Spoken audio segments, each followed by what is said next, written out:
Good shot. Oh my!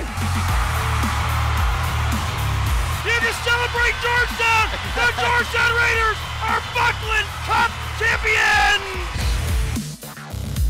The Trenton Golden Hawks, the RWDUIT Cup champions, are going to Coburg. Back to Minerva. Shot scores! And the Coburg Cougars are the Royal Bank Cup champions! Evans bumping, they score! Frank Poche, the game winner, and the Buckland Cup winner!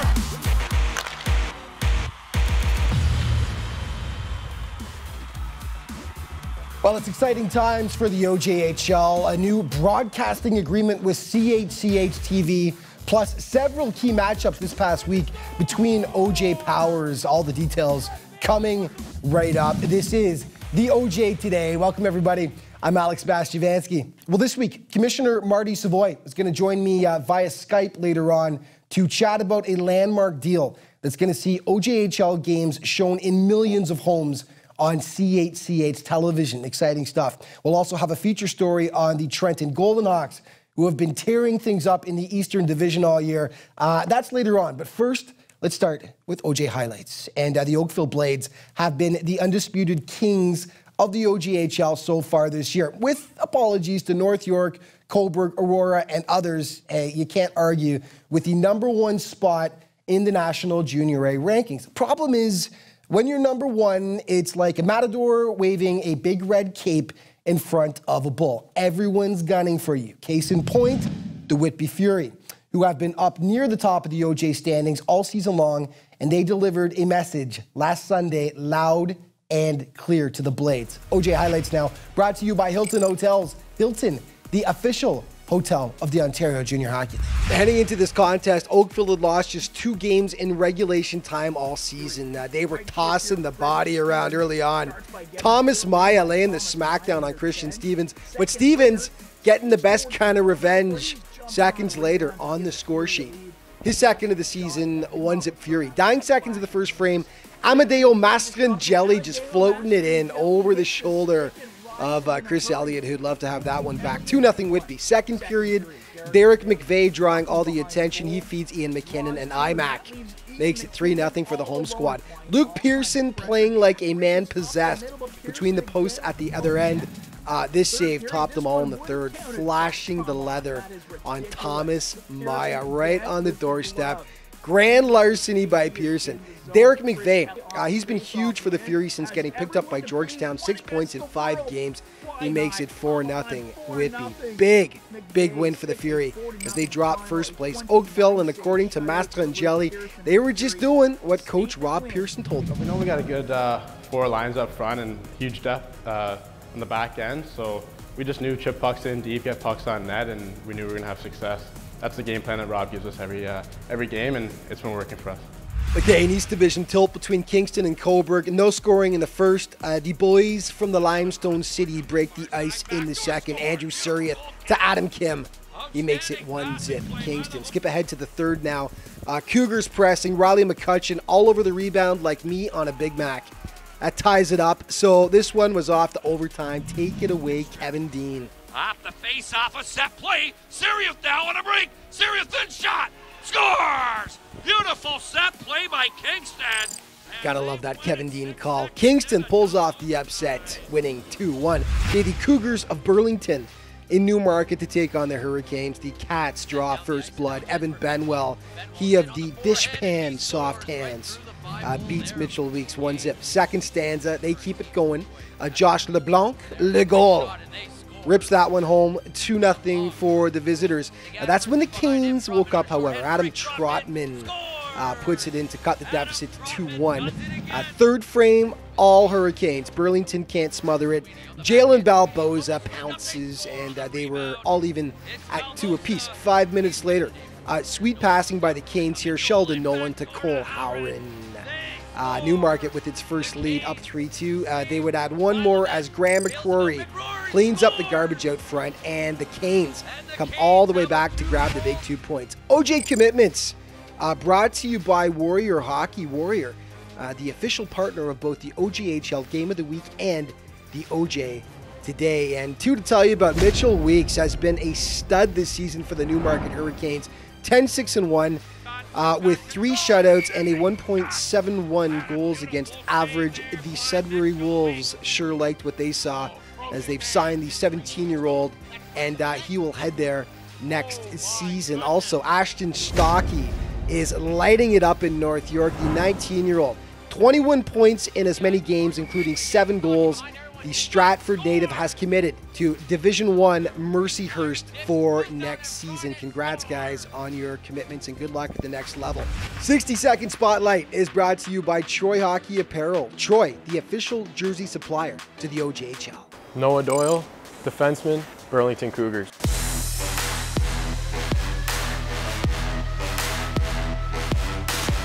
Well, you know, I like to bring a lot of physicality to the team. I like being the energy guy. I like throwing the body around, making a big hit, getting the guys fired up. I love getting the puck at the point, you know, taking the big slap shot. Scores, what a goal! Was that any good? You know, trying to get the puck to the net so we can create some offense. Also love playing D, you know, getting the puck out of the zone, whether it's getting it high off the glass or making an outlet pass to our forwards. Being team captain for me means coming to the rink every day prepared. If someone's not feeling well or having a great day, just give them a pat on the back and making sure that they're always going to be on top of their game, because we need them just as much as they need me. No, this is a really great group this year. We got a lot of good guys. You know, there's a couple of jokesters on the team, but you know, it's just keeping the mood light. You know, making it really nice to come to the rink every day and just be around those guys makes it a lot easier. You know, when we're either winning or losing, they're always good guys, and they just always keep the energy going.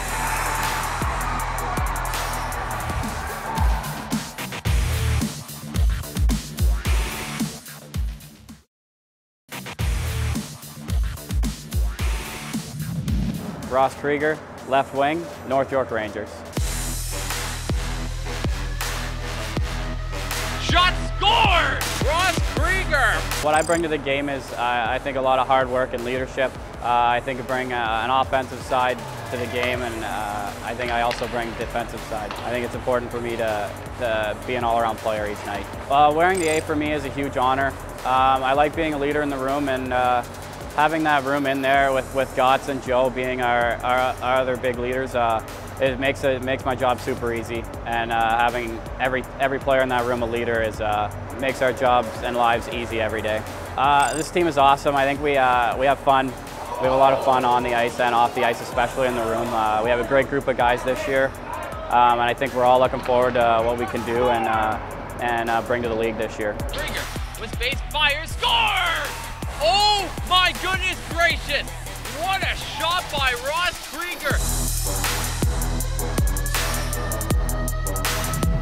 Hey everybody, welcome back to the OJ Today. Well, the Trenton Golden Hawks have been one of the most dominant franchises in the OJHL over the past few years. 1 Buckland Cup championship plus 2 Dudley Hewitt Cup titles back-to-back that saw them advance all the way to the national finals. Simply put, the Hawks are a team that has scared the living daylights out of the opposition for some time now. This year, they're right back in the thick of the fight for OJ supremacy. And we take a closer look now at what's been working for Trenton. And this week's Team Report brought to you by Cliff Bar. Cliff Bar, the official energy bar of the OJHL.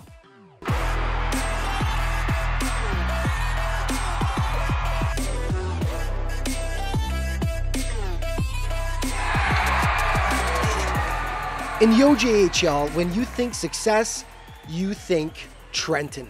OJHL Buckland Cup champions in 2016, plus Dudley Hewitt Cup titleists in 16 and 17 for Central Canada, which advanced them to the RBC Cup national tournament both years. This city of just over 20,000 has had a lot to be proud of, and they do love their team. A trip to Duncan Memorial is a daunting experience for the opposition as the fans pack the rink to the rafters and make life difficult for visiting teams. Just ask current Hawk Tiger McDonald, who had to face those championship Trenton teams as an opponent. I was with the Whitby Fury at the time, and I remember every time we came into Trenton, they were tough to play against, they battled hard, and when you left the rink, you were pretty banged up. The fans in Trenton are definitely one of the main reasons I was dying to play here and why I wanted to come here. It's absolutely awesome, like the experience and the atmosphere in the rink, like it makes playing hockey there so much more fun. And when everybody's cheering you on, it gives you a little bit of an extra boost, an extra stride to get into the game. The Golden Hawks have certainly been in the game this year. After retooling last season and uncharacteristically going out in the first round of the playoffs, they're currently battling for top spot once again in the powerful East Division. Tiger McDonald gives a lot of credit to first-year Hawks coach Thomas Milne. Good coach, he knows what he's talking about for sure. You know, like, we're doing really well, and a lot of his success is from our coach, obviously, because he runs the ship. He pushes you to your limits, which makes you the best hockey player you can be, which is why I think we're doing so well right now and why I think we'll be successful down in playoffs. My trademark for coaching is really defensive hockey and low penalty minutes. We have great goaltending, we play real good defense, and our number one line of Stephen Elliott, Taggart McDonald, and Matt Nastasiak have bought in as a number one line that it's just not all about offense. Good defense creates good offense. Elliott, yeah, we're roommates too, actually, so we spend a lot of time together. We were playing on the same line, but extremely skilled player, obviously, putting up a lot of numbers. He does a lot of cool things, or pretty skilled things with the puck, and it really stands out. Taggart McDonald doesn't get enough credit out there. Great right winger who we have playing on the left side, and great marks. He should have a D1. I don't know what they're looking for, but with the marks he has, it's Harvard education marks. He's got Ivy School of Western University that he's probably going to go to next year if the D1 doesn't come through for him. While Elliott and McDonald are leading the team in scoring by a significant margin, the supporting cast is a strong one. Cameron Gaylor and Matt Nastasiak have chipped in with timely goals, and defenseman Samuel Duchesne has been a standout since coming over in a trade from Aurora. And in goal, the Hawks have an embarrassment of riches. Our goaltending duo of Ben and Anard have been I believe the best in the league. I think I have a 1A and a 1A for a backup, if you want to call it. I've been splitting games and trying to see who's going to take the ball and run with it, but they're both good, and the team has so much confidence in both of them, and that's really where it starts at the back end. Oberoi is a former Erie Otter and was recently named the Cool Hockey OJHL Goaltender of the Month for November, and he's helped the G-Hawks to the 6th lowest goals allowed total in the entire league. While the competition out east has been vicious this season, the Hawks are confident they've got the goods to make a deep playoff run. I think we have a really good shot at going far here, and obviously in my last year I want to go all the way to the end with it, and I do think we have the group right here with our team that we can make a pretty good run for it.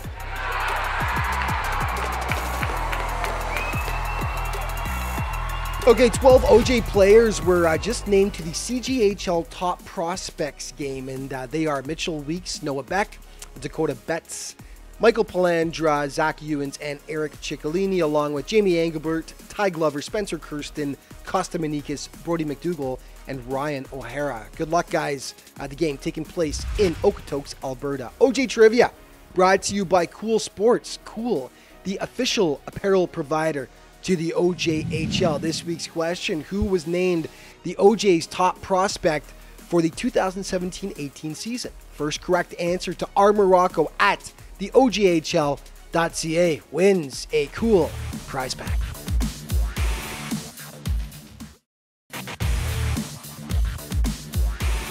This week's OJ interview brought to you by Barnburner Hockey. Barnburner, official partner of the OJHL Game of the Week and the OJ Today. Everybody, welcome back to the OJ Today, and so happy to have, for the very first time this year, the commish himself, Mr. Marty Savoy, joining us from the OJHL League offices. Marty, welcome back to the show, buddy. Thanks for having me, Alex. So I haven't been here sooner. Yeah, so many exciting things have been happening. You're a busy guy, we know that. But with the league, let's start with the big news. Recently announced regarding the broadcast agreement with CHCH Television.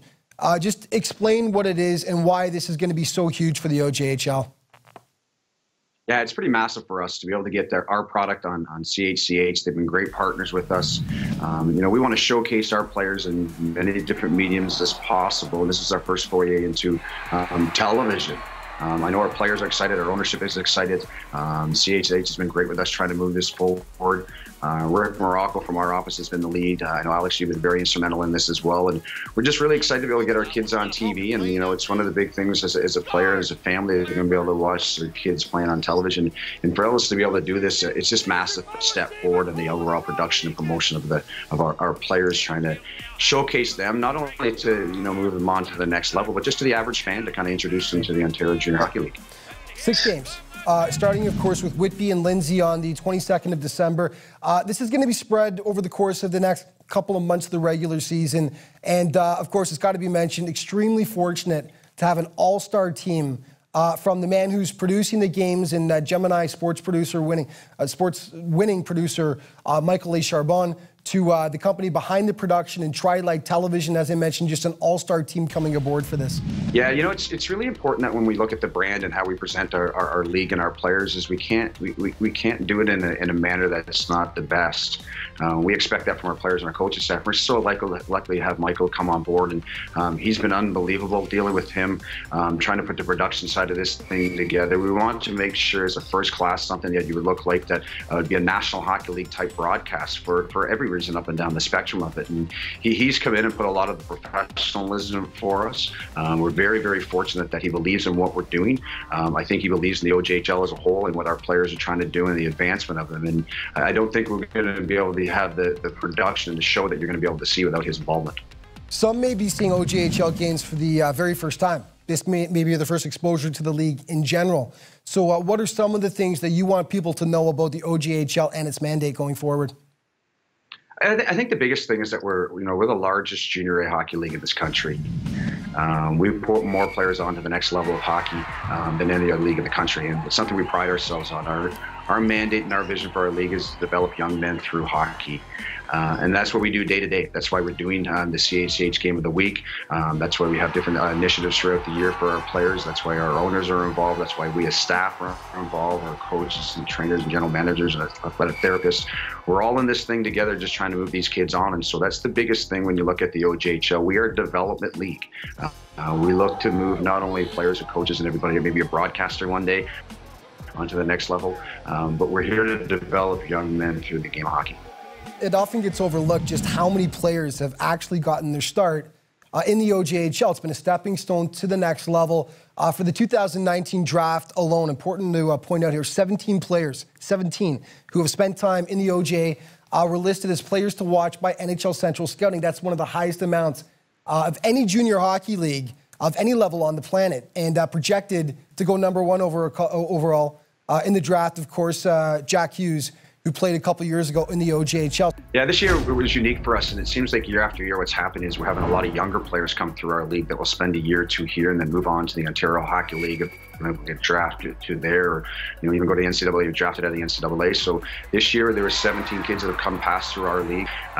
Jack Hughes played as an affiliate player with Georgetown a couple of years ago, and those kids at that age, when they come through, there's something special there. You can kind of tell that they're going to be a player moving forward. But if they get drafted out of our league directly, if they go to the next level, we just want to be part of that development of that athlete coming through such stage of it. So he needs to come through as a 16-year-old or as a 15-year-old AP, or if he's a 17, 18-year-old that has to go to the NCAA and go through that route. We just want to be part of that journey with them and provide whatever assistance we can as an organization and our hockey clubs to make sure we help them develop. Well, fans don't really have to look too far to see OJ alumni in the NHL. There's tons of them, and right now, in our own backyard, the Leafs have 5 on their roster: Mitch Marner, John Tavares, Zach Hyman, Connor Brown, and Travis Dermott. And Hyman, of course, broke all kinds of records playing with the old Hamilton Red Wings earlier in the decade. Yeah, I think that's a great, when you look at us being the league of choice, we consider ourselves to come in either as an AP full-time player, whatever league you want to go on to. And the names you just used, you use an example of either one of them. You looked at a John Tavares who played as a 14-year-old, or a Mitch Marner as a 15-year-old. They used our league as an AP. So they were APs before they moved on to the OHL. And then like Connor Brown, he played a year and then went to the OHL. And then Dermott and Hyman came through and then went on to the NCAA. And Dermott went through as well. But they used the league to develop. Zach's a great example. He was CJHL Player of the Year. He was a scorer at the junior A level. Had a great career, almost a Hobey Baker winner. And now we have him in the National Hockey League. And we're very fortunate that we, the Leafs are one of the biggest markets in all of hockey, especially in this country. And in Ontario, they are probably the biggest. No offense to our friends in Ottawa, but to have 500 players out there, if you look at the teams in the, their minor affiliate, there's a number of players on the Marlies that have come through our league as well. So, coinciding with the announcement of the game of the week and, everything that we're trying to do in the league, we can't do any of this if we don't have the players coming through the minor system that are set up to be the players that they move forward. And we can play a little part of that along the way, either as an AP player, or they move it to the OHL or the NCAA. Well, I think our guys, our 22 clubs, are doing their job, and you can tell that just by the number of players that we've moved on. Marty, it's exciting times. Can't wait to get going with the CHCH deal, and really great work on your part putting this all together. Listen, if I don't chat with you beforehand, happy holidays, and have a great new year, and we'll chat later on. Thanks a lot, Alex, and all the best to everybody out there who supports us. Excellent. More OJ Today coming up in just a moment.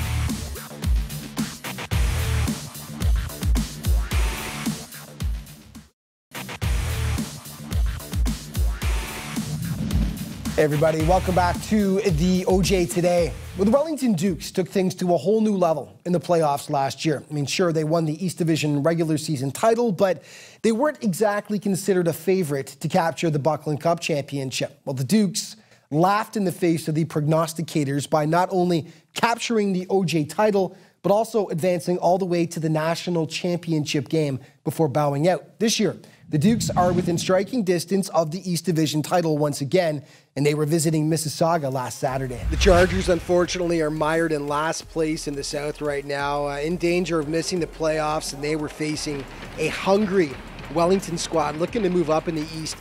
Tyson Gilmore, son of Maple Leaf legend, a certain Dougie Gilmore, and he's a chip off the old block, co-leader for points on that Wellington squad, had a dominant game. First period, rips it top shelf past Luca Durante. 14th of the year for Tyson, 1-zip Dukes. 5 minutes later, making things happen again. Sweet move, and then he feeds Keenan Eddy. He makes it 2-0 for the Dukes of Wellington. And then it was Madoka Suzuki. Great little solo effort here. Driving the net, gets the second chance to go. 3-0 Dukes.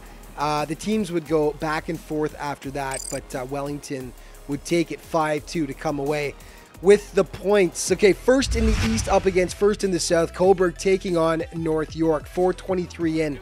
Brock Welsh, the knuckler that beats Jet Alexander, might have been tipped. 1-zip for the boys in green. Alexander coming up big though moments later, flashing the leather to deny Welsh a second goal. Late in the period, Harrison Rees just kind of sliding it along the ice. Nobody touches it. In it goes. Seeing eye point shot makes it 1-1. Just a $1.30 later. Connor Rutherham taking the feed, pulling the trigger. Rangers up 2-1 after 20. Coburg got one back in the second, so they were even heading into the final stanza, and the puck takes a fortuitous bounce to Tyler Flack. He bulges the twine, and that would be the game winner as the Rangers win the battle of division leaders, dropping the Cougars by a 3-2 count. Okay, this was a wild and crazy one. Patriots taking on the Raiders in Georgetown. 3:28 in. Grant Spence turning and burning it past Carter Tack. 1-zip for G-Town. 4 minutes later, time for a Big Mac attack. Matt McJanet shoveling home the rebound. Raiders up by 2. They would add a third, so they led 3-zip in the second. Paul Patafora jumps on the juicy rebound and dines out 3-1. Third period. The Raiders fall apart. Chris Pappas, the wide open net, he makes no mistake. It was 3-2 at that point. Then Pappas just banks it in off the brutal angle here. And the Pats come all the way back to tie it up 3-3. G-Town seemed to regain control. Jake Payette tattoos it past Carter Tack to put them back on top. But then a massive scramble in the Georgetown end leads to Brett Bannister ripping it home to make it 4-4. And then a $1.30 later, sweet passing by the Pats here. Spadafora to Justin Nole. And the teams would trade goals after that. The Patriots hold on for the big comeback win, and they grabbed the 2 points. Okay, one more for you. Markham hitting the road to take on Stouffville in a North Division matchup. The Spirit opening the scoring. Ty Roberts. Sweet finish past Nick Altus. 1-0. Stouffville. Just a minute 30 later, though, Matt Hyami to Nick Davis. Booyah. all tied up at 1 apiece. And then Alessio Luciani picking up his 17th of the year. So it was 2-1 after 40. Third frame. A bit of pinball here as the rubber bounces right to Zach Sirota. He makes it 3-1 for the blue and white. But hold on. The Spirit not going down without a fight. Charlie DeFonseca, boom, makes it a 1-goal hockey game. And then 7 minutes later, DeFonseca again uses Brian Smith as a screen this time. He rips it home to force overtime. In OT, however, Luciani grabs his second of the night, and that's the winner as the Royals win 3-2 to get the extra points. Okay, standings brought to you by Jostens, the official ring and awards apparel provider to the OJHL. We start in the West. Oakville, 9-point bulge over second place Buffalo, followed by Burlington, Brampton, the Raiders, and the Brantford 99ers. In the North, Aurora, just a 5-point lead now over Newmarket. Markham close behind as well, followed by Pickering and Stouffville. In the South, North York, nothing to worry about at this point. 15 points over the Junior Canadians, followed by St. Mike's, the Patriots, and the Chargers. And out east, still a crazy fight. Cobourg, Trenton, Whitby separated by just 3 points there, followed by Wellington, Kingston, and the Lindsay Muskies. The top 5 for this week brought to you by Chaos Hats. Chaos, the official hat provider to the OJHL. Number 5, Newmarket's Shane Dolan to Cole Halloran. Sweet little backdoor pass. Part of that big Hurricanes comeback win over Burlington. Number 4, the Patriots. Some nice passing of their own. Tic-tac-toe. Brett Bannister also leading the comeback charge as the Pats beat the Raiders. Number 3, back to Newmarket. Josh LeBlanc finds a tiny, and I mean tiny little sliver of daylight over the shoulder of Mitchell Weeks. He rips it home.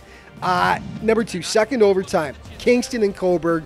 Right off the opening faceoff, Andrew Suryath holds off his man and tickles the twine to win it for the Voyageurs. And number 1, no doubt, Whitby's Luke Pearson stoning Thomas Maya. The Blades forward couldn't believe it. Right on the doorstep, but the 17-year-old flashing the leather to deny the Oakville sniper. 29 saves for Pearson on the night, and that right there is our Chaos Play of the Week. And that's it, all out of time for today. Just remember, though, to keep up to date with the league, you can always head to ojhl.ca. And, of course, all of your social media options right there for you to check out as well. Thank you so much for watching, everyone. We'll see you next week.